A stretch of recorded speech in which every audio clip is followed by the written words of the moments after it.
రణభూమిలో నిలిచిన ఈ రావణుని యుద్ధాహ్వానమును స్వీకరించండి. ఎవరైనా సరే. రావణ, ఇక్కడ ఒకరిని మించిన ఒకరు వీరాతి వీరులున్నారు. ఆ వనవాసి ఎక్కడ? రాముడు. విన్నాము అతను యుద్ధము చేయుటకు మిక్కిలి ఆకాంక్షతో ఉన్నాడని. అందుకే నేడు మేమే స్వయముగా తొలి దినమునే వచ్చినాము. నా మాట విను, వారిని బయటికి రప్పించు. దాని వలన వాని యుద్ధాభిలాష తీరుతుంది. మేము వాని దుర్మార్గానికి ప్రతిగా మరణశిక్ష విధించినట్లవుతుంది. దీని వలన లంకా నగరము వైపు కన్నెత్తి చూసే సాహసము మరలా ఎవ్వరూ చేయలేరు. అసలు నీకు ఎవరు తెలిపారు?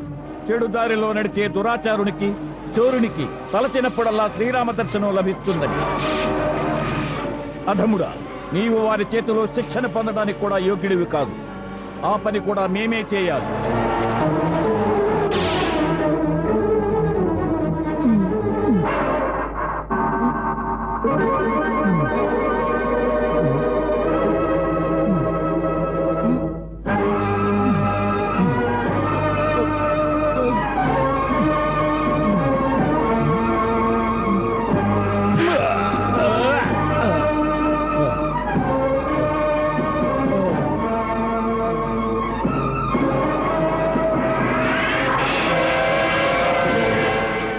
లజ్జాహీన, ఒక నిరాయుధునిపై బాణం ప్రయోగిస్తావా? నీకు యుద్ధములోని ప్రాథమిక నియమములు కూడా తెలియవు. నిన్ను రణభూమికి ఎవరు పంపించారు? వెళ్ళు, ముందు యుద్ధ ధర్మములు నేర్చుకునిరా. ఎవరు రణభూమికి వచ్చినా వారు అన్ని విధములా యుద్ధము చేయుటకు యోగ్యులవుతారు. రాక్షస వీరులకు ఇది ఏ ధర్మము. మేము ఈ మానవతా భావనల నిర్బలత్వంలో చిక్కుకోము. యుద్ధములకు ఒక్కటే లక్ష్యం, విజయము. అది ఏ విధముగానైనా సరే. నిక్కము పలికినావు. నియమము, నీతి, ధర్మము ఇటువంటి వాటితో నీ వంటి నీచులకు సంబంధం ఉండదు. అవి సభ్యత గల వారి గుణములు. నీ వంటి అసభ్య జంతువులకు వాటి గురించి అర్థం కాదు. నీ ఈ వాచారతకు సమాధానం మా తొలి బాణం చెబుతుంది.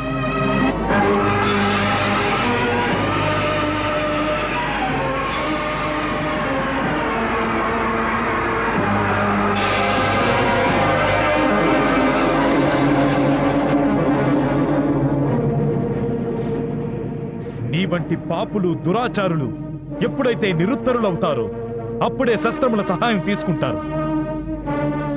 నీ వంటి వారి కోసం మేము శస్త్రములను ప్రయోగిస్తున్నాం. ఎందుకంటే నీవు వివేకము, ధర్మము, నీతి గురించి అర్థం చేసుకోలేకపోతున్నావు. నీ పాండిత్య పటిమ ఏ ఋషులకో మునులకో వెళ్లి వినిపించు. రణభూమికి వచ్చావు, అందుకని శస్త్రములతోనే మాటలు సాగించు.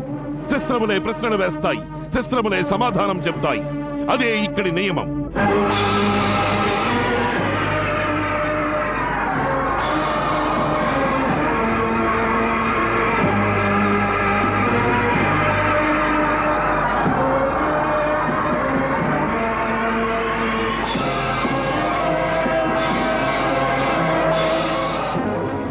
తమరే స్వయముగా వెళ్ళండి ప్రభు. తమరు తప్ప వాని ముందు ఎవరు నిలవగలరు? అతడు ఒక్కడే ఒంటరిగా మన అసంఖ్యాక వీరుల్ని హతమార్చి మన సైన్యమునకు భారీ నష్టము కలుగజేయగలడు. యుద్ధము తొలినాడే శత్రువు యొక్క ప్రభావము ఈ విధముగా పెరిగినచో మన సైన్యం యొక్క మనోబలం క్షీణిస్తుంది.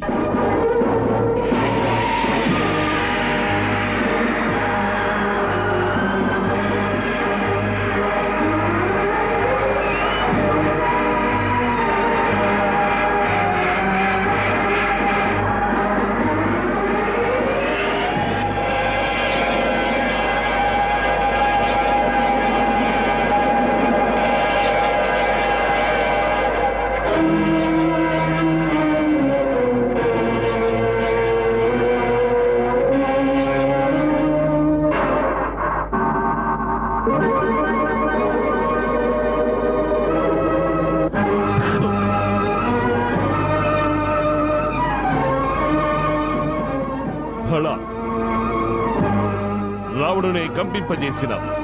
మేము మెచ్చినాం. ఒక అవకాశము మాకు ఇప్పించు.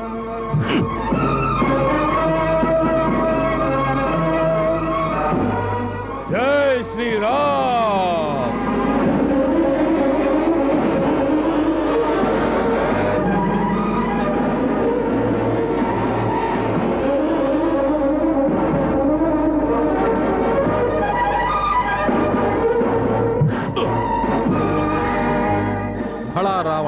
ఫళ.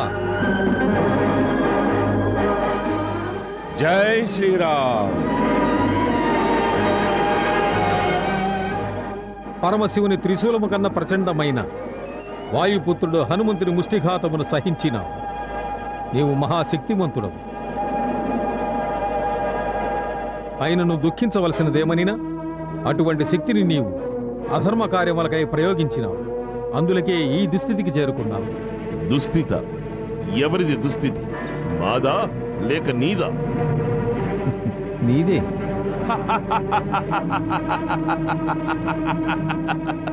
నారవస్త్రములు ధరించి వనములలో సంచరించు వనవాసి, స్వర్ణలంకలోని సింహాసనంపై ఆసీనుడైన త్రిభువన విజేత లంకేశ్వరుని వైభవములో నీకు దుస్థితి గోచరిస్తున్నదా? రామా, నీ వాక్పటిమ చాతుర్యముతో ఈ అజ్ఞానులైన వానరులను వంచవచ్చుగాక, ఈ రావణుని కాదు. భక్తునకు జ్ఞానికి చాలా అంతరమున్నది. భక్తుడు పామరుడు కావచ్చు, మూర్ఖుడు కావచ్చు, కానీ హృదయములో సత్యము, మనసులో సరళత ఉంటాయి. కానీ జ్ఞాని నీ వంటి మూర్ఖుడు కూడా కావచ్చు. ఎవరి హృదయములో అధర్మము, కపటము ఉంటాయో వారి స్థితి నీ పరిస్థితి వలనే ఉంటుంది. నీవు స్వర్ణలంకా రాజ్య సింహాసనముపై ఆసీనుడై ఉన్నప్పటికీ జీవితంలోని సంపూర్ణతను సాధించలేకున్నావు. ఇప్పుడు నీ హృదయములో కేవలము అశాంతి, చింత, వ్యాకులత మాత్రమే ఉన్నాయి. మరింకేమీ లేవు. నీ వంటి ప్రతి దుర్మార్గునకు ఏదో ఒకనాడు స్పష్టముగా అర్థమవుతుంది అంతిమ ఘడియలు సమీపించాయని. అప్పుడు వారు గాయపడిన సర్పం వలె ఆత్మరక్షణ కోసం పరుగులు తీస్తారు. కానీ వారికి ఎక్కడా రక్షణ దొరకదు. అదే స్థితి ఇప్పుడు నీకు వచ్చినది. నీ అంతము ఆసన్నమైనది. నీ పాపకర్మల విషమే నీ మనసులోని శాంతిని దహించి వేసినది. ఇప్పుడు నీవు అశాంతితో కూడిన బాధను, నీ పాపపు చింతనలను కప్పిపుచ్చుకొనుటకై ఉచ్చస్వరముతో తీవ్రముగా వాకృతున్నావు. ఈ సత్యము నీవు అంగీకరించలేకున్నావు.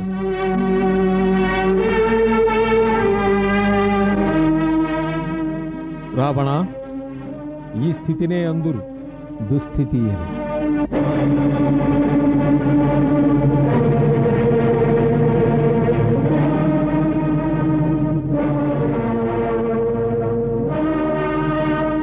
రామ, రఘువంశములో గొప్ప వీరులుంటారని విన్నాను.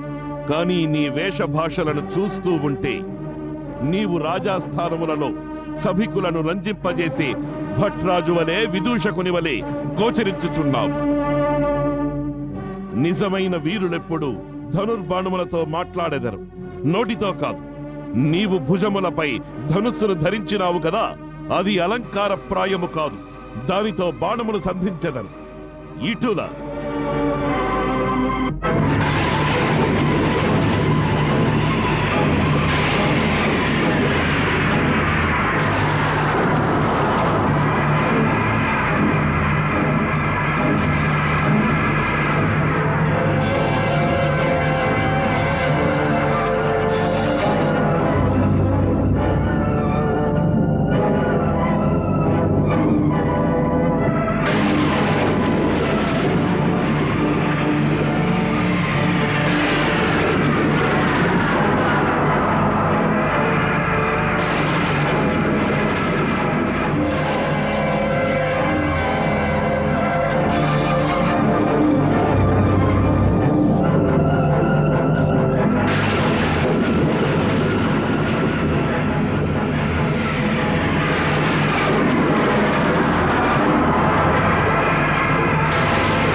రావణ కేవలం పాశవిక బలంతోనో అస్త్రశస్త్ర ప్రయోగముతోనో యుద్ధములో విజయము సాధించలేదు.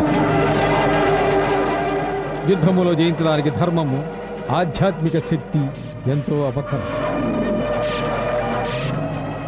నీవు లక్ష్మణునితో చెప్పావు, నీకు ఇక్కడ ఏ నీతి ధర్మము ఉండవని. నాకిక్కడ యుద్ధములోనూ ధర్మమున్నది. శస్త్రహీనులపై, నిరాయుధులపై ఎన్నడూ యుద్ధము చెయ్యను. ఇదే రఘువంశీయుల ధర్మం. లంకాధిపతి, నీవిప్పుడు శస్త్రహీనుడవై, సురక్షణాహీనుడవై, అవమానపు దురవస్థలో కేవలం శత్రువు దయ కారణంగా జీవించి ఉన్నావు. దీనినే అందు దుస్థితి. నేడు వెళ్ళు, రేపు సాయుధుడవై రా.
మది నిండెను తీరని అవమానం, చెలరేగెను ఆరని జ్వాలలిలా.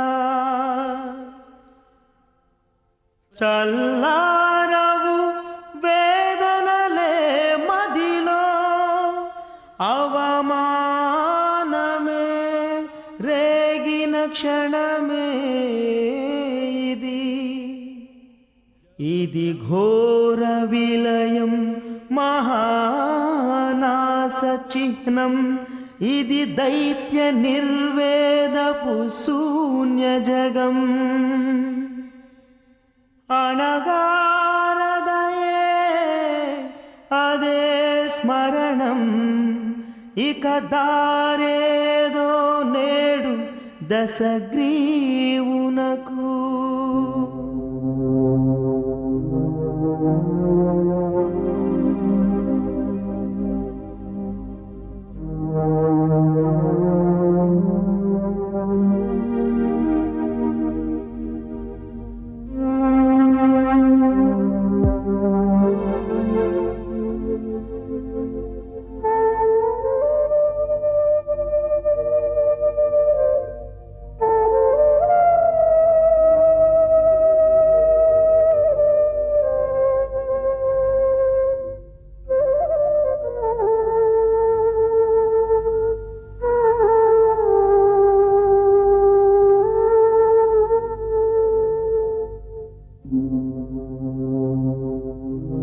ప్రణామములు తాత. చిరంజీవ, యశస్వీ భవ. ఏమైంది నాయనా? నీ గాత్రము గాద్గద్గమైనది, నీ ముఖారవిందము చింతాక్రాంతమయ్యున్నది. నీ విశాల నేత్రములలో నిరాశ నిస్పృహలు గోచరిస్తున్నవి. తాత, తమరు పరామర్శకు వచ్చినారా లేక పరిహసించవచ్చినారా? తమరేం మాట్లాడుతున్నారు లంకేశ్వర? తమరు ఇదే చెప్పుటకొచ్చినారా సీతను తీసుకువెళ్లి రాముని శరణు కోరమని? లేదు, ఇప్పుడు ఆ విషయం చెప్పే సమయం కాదు. అవును వత్స, యుద్ధమును నివారించడానికి నేనొసగిన ఆ సలహా ఆ సమయమును ఉచితమైనది. కానీ ఇప్పుడు యుద్ధము ప్రారంభమైనది. ఇప్పుడు నేను నీతో ఆ విషయమేమీ మాట్లాడను. దానివలన లంకేశ్ యశస్సుకు కళంకం ఏర్పడుతుంది. ఇప్పుడు శౌర్యవంతుని వలె పోరాడవలసినది. ఇప్పుడు తమరు సీతను లంకకు మహారాణిని చేస్తారో లేక వీరుని వలె తమ మస్తకమును ప్రాణయజ్ఞానికి ఆహుతి చేస్తారో తమ ఇష్టం. వీరస్వర్గం అలంకరించడం కూడా పురుషులకు ఖ్యాతినిస్తుంది. నీవు బాలకుడవు. నేను నా ఒడిలో నిన్ను ఆడించాను. సదా నీ ఉన్నతిని, అభివృద్ధిని, కీర్తిని ఎంతగానో ఆశించాను. నీవు ఈ పొడమిపై అసురులకు తలమానికం. నీ మస్తకము తెగిపడినదా? ఇక ఈ భూమిపై రాక్షసులకు శిరసు దాచుకోవటానికి ఎక్కడా స్థానం ఉండదు. నేను నిన్నడిగేది ఒక్కటి, నీవింత హతాశుడు ఎందుకయ్యావు? హతాశుడను కాలేదు మాతామహ, ఆలోచనామగ్నుడనయ్యాను. దేని గురించి ఆలోచిస్తున్నావు వత్సా? శత్రువుపై విజయము మేము ఊహించినంత సులభముగా తోచుటలేదు. మాతామహ, శత్రువు బలవంతుడు. నీవు మహాబలవంతుల కంటే బలవంతుడవు. భీషణ విప్లవానివి దశానన. నీవు ఇంద్రుని వజ్రాయుధమును, శివుని త్రిశూలమును, విష్ణువు సుదర్శన చక్రమును ఎదుర్కొన్నావు లంకేశ్వర.